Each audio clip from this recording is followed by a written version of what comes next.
Third year. आज का topic है संचार का महत्व, तत्व एवं मॉडल की संचार के महत्व में। संचार का महत्व, प्रसार कार्यकर्ता में संचार का अत्यधिक महत्व है, जिसे निम्न तरीके से व्यक्त किया जा सकता है। पहला आता है प्रसार कार्यकर्ता के लक्ष्यों तथा उद्देश्यों का प्रसार, लोगों के व्यवहारों में परिवर्तन लाने में, नवीन तकनीकों को जनता तक पहुंचाने में एवं विचारों को जनता तक पहुंचाने में, नवाचार को अपनाने में व ग्रामीण जीवन के विकास में, खेती के आधुनिकीकरण में महत्व प्रसार कार्यकर्ता का अत्यधिक महत्व है। पहला पॉइंट है प्रसार कार्यकर्ता के उद्देश्यों व लक्ष्यों का प्रसारण। संचार के माध्यम से ही कार्यक्रम के उद्देश्यों तथा लक्ष्यों को लोगों तक पहुंचाया जाता है, चाहे वह टीवी के माध्यम से हो या फिर अखबार या रेडियो के माध्यम से। इसे प्रसार कार्यकर्ता के लक्ष्य एवं उद्देश्यों को पहुंचाया जा सकता है। सेकंड पॉइंट आता है लोगों के व्यवहारों में परिवर्तन लाने में। प्रसार कार्यकर्ता चाहे कितना भी कुशल, सक्षम, समझदारी, ज्ञानी क्यों ना हो, यदि उसे अपनी बात सही ढंग से नहीं आती है तो वह दूसरे को प्रभावित नहीं कर सकता। कार्यकर्ता को ठीक ढंग से संप्रेषण को करना चाहिए। थर्ड पॉइंट आता है नवीन तकनीकों को जनता तक पहुंचाने में। प्रसार कार्यकर्ता जो बातें ग्रहण करता है उन्हें पहले अपनी भाषा में समझकर फिर कृषकों को बताता है। यदि कार्यकर्ता को प्रसार प्रक्रिया का पूरा ज्ञान नहीं है, संदेश देने का ज्ञान नहीं है, श्रोता को प्रभावित करने का ज्ञान नहीं है, तो वह कृषकों को नवीन तकनीकों की जानकारी नहीं दे पाएगा। चौथा पॉइंट आता है नवाचार को अपनाने में। प्रसार कार्यकर्ता नवाचार का विस्तारण संचार के माध्यम से करता है। वह किसानों को खेत में उन्नत किस्म की खाद तथा बीजों के बारे में जानकारी प्रेरित करता है, ताकि फसल की पैदावार बढ़े और लोगों के रहन सहन का स्तर ऊंचा उठ सके। अगला पॉइंट आता है हमारा ग्रामीण जीवन के विकास में। ग्रामीण जीवन के विकास में प्रसार कार्यकर्ता का महत्वपूर्ण योगदान है। ग्रामीण विकास के सभी कार्यकर्ताओं में प्रसार कार्यकर्ता दूरभाषिता के रूप में कार्य करता है। वह वैज्ञानिक अनुसंधानों की जटिल भाषाओं को विषय विशेषज्ञों की सहायता से स्वयं समझकर ग्रामीणों की भाषा में परिवर्तन करके बताता है। अगला आता है हमारा खेती के आधुनिकीकरण में योगदान। भारत एक कृषि प्रधान देश है, क्योंकि यहाँ पर सदियों से कृषि कार्य किया जा रहा है, परंतु पारंपरिक ढंग से खेती करने के कारण अनाज उत्पन्न कम होता है। इसलिए आधुनिक प्रकार से खेती करने में उन्नत बीजों, उर्वरकों, खादों, साथ ही औजारों, उपकरणों का उपयोग भी किया जाता है। ये था संचार का महत्व, जिसमें पहला पढ़ा थे हमने लक्ष्यों व उद्देश्यों का प्रसार, ग्रामीण लोगों के व्यवहारों में परिवर्तन को लाना। तीसरा पढ़ा था नवीन तकनीकों को जनता तक पहुंचाना। चौथा था नवाचार को अपनाने में, ग्रामीण जीवन के विकास में योगदान एवं खेती के आधुनिकीकरण में योगदान। अब आता है हमारा अगला टॉपिक संचार प्रक्रिया व तत्व। संचार प्रक्रिया के 4 भाग हैं: संचारक, संदेश, माध्यम और प्राप्तकर्ता। जिससे पहला पॉइंट है हमारा संचारक।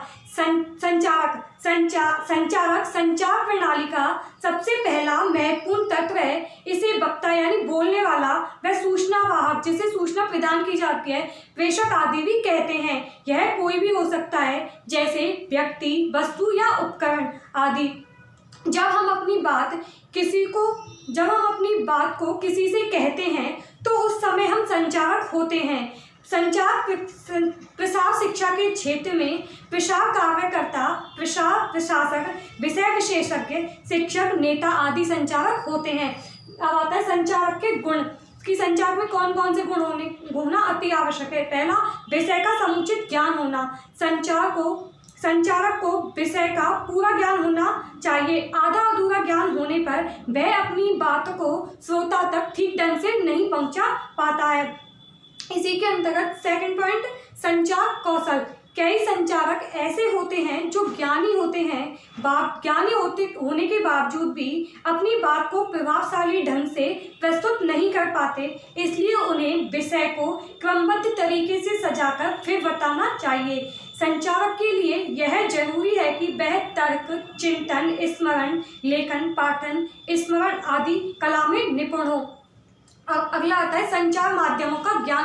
प्रसार कार्यकर्ता को संचार माध्यमों का ज्ञान होना अत्यंत आवश्यक है। संचारक को संचार माध्यम का ज्ञान होना चाहिए कि कौन सा संचार माध्यम किसके लिए अनुकूल है और किसके लिए प्रतिकूल होगा। जैसे अनपढ़ ग्रामीणों के सामने अखबार, पत्र पत्रिका, प्लेटफॉर्म, बुलेटिन, अखबार चार्ट आदि का प्रयोग करना बेकार माना जाता है। अब इसी के अंतर्गत अगला रुचि। संचारक श्रोता को जो संदेश देना चाह रहा है उसमें उनकी रुचि का होना अत्यंत आवश्यक होता है। बिना रुचि के संचारक तथा श्रोता के मध्य संबंध स्थापित नहीं हो सकते। इसलिए संचारक और श्रोता दोनों को ही उस कार्य के प्रति रुचि होनी चाहिए जिस कार्य को किया जा रहा है। अब सेकंड पॉइंट आता है हमारा संदेश।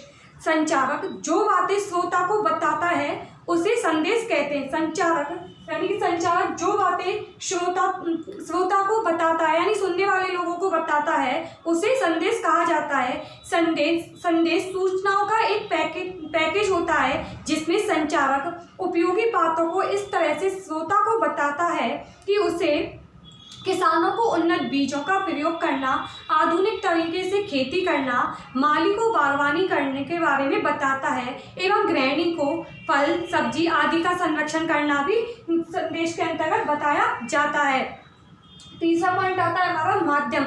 संचार प्रक्रिया का तीसरा महत्वपूर्ण चरण है माध्यम। संचार माध्यम के बिना संचार कार्य को नहीं किया जाता कि संचार माध्यम के बिना किसी कार्य को नहीं किया जा सकता। संदेश को जिस माध्यम से श्रोता तक पहुंचाया जाता है उसे संचार कहते हैं। संदेश को जिस माध्यम से श्रोता तक पहुंचाया जाता है उसे हम माध्यम कहते हैं। यह कोई भी व्यक्ति या वस्तु हो सकती है जैसे रेडियो, टेलीविजन, पुस्तक, टेप रिकॉर्डर, पत्र पत्रिकाएं, कंप्यूटर आदि इनके माध्यम से बताया जा सकता है। अगला आता है इसके अंतर्गत हमारा प्राप्तकर्ता। जो व्यक्ति संदेश को ग्रहण करता है उसे ग्रहणकर्ता या प्राप्तकर्ता कहा जाता है या श्रोता कहा जाता है। यह कोई अकेला व्यक्तियों का समूह, विराट जन समूह। श्रोता द्वारा संदेश को ग्रहण करना निम्नलिखित बातों पर भी निर्भर करता है जैसे शिक्षण स्तर, सामाजिक एवं सांस्कृतिक परंपराएं, आवश्यकताएं, उपलब्ध संसाधन आदि। अब आता है हमारा इसी के अंतर्गत संचार के मॉडल। संचार के मॉडल अरस्तु मॉडल, सेनन बेनन बीगर मॉडल, लीगन्स मॉडल और एसपी शुपे मॉडल, इन विद्वानों ने अपने अलग अलग मॉडल को बताया है जिसमें पहला मॉडल है अरस्तु का मॉडल। अरस्तु के अनुसार संचार प्रक्रिया के मुख्य रूप से 3 तत्व होते हैं जो संचार के लिए अति आवश्यक होते हैं: वक्ता, भाषण और श्रोतागण। अरस्तु ने अपने मॉडल में 3 चीजों को अति महत्वपूर्ण माना है। वक्ता जो अपनी बात को बोलता है, भाषण वह व्यक्ति जो उस बात को वक्ता द्वारा बताई गई बातों को सुनता है, और श्रोतागण तथा उनको वह व्यक्ति जो बोलता है वक्ता कहलाता है, और वह जिस विषय पर बोलता है वह विषय का ज्ञान भाषण कहलाता है, और जो व्यक्ति उसको सुनता है वह श्रोतागण कहलाता है। इस प्रकार यह प्रक्रिया प्रत्यक्ष रूप से आमने सामने की होती है। वक्ता बोलने वाला, भाषण जिस विषय पर वह बोल रहा है, और श्रोतागण सुनने वाला कहा जाता है। सेकंड आता है सेनन बेनन बीगर मॉडल। उपरोक्त 3 तत्वों के